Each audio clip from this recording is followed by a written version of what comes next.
Kanchan Raj Muzaffarpur. Music by Vikesh Bhojpuriya. यरबा के छोड़ी अपन ससुराया गोरे, यरबा के छोड़ी अपन ससुराया गोरे, पियाबा के जोरे चल जइमी भोरे, पियाबा के जोरे चल जइमी भोरे। आज होतो शादी काल्हे ससुराया गोरे, आज होतो शादी काल्हे ससुराया गोरे, पियाबा के जोरे चल जइमी भोरे, पियाबा के जोरे चल जइमी भोरे।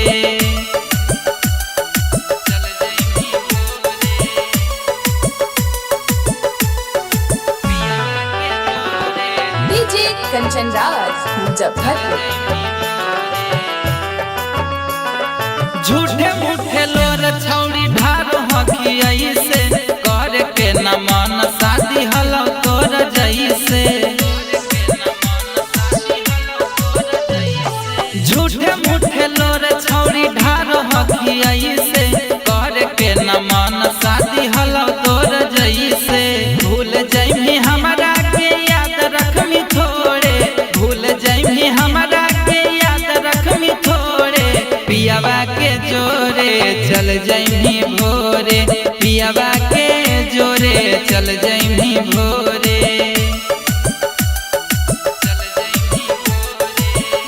Recording studio Rajgir. DJ Kanchan Raj Muzaffarpur. आई तो बाराती डीजे दुआर पे बजई तो, हट तय करे जा जब मांगिया भरई तो। आई तो बाराती डीजे दुआर पे बजई तो, हट तय करे जा जब मांगिया भरई तो। इहे सोची बहरुन के मनवा हिलो रे, इहे सोची बहरुन के मनवा हिलो रे, पियाबा के जोरे चल जइमी भोरे, पियाबा के जोरे चल जइमी भोरे।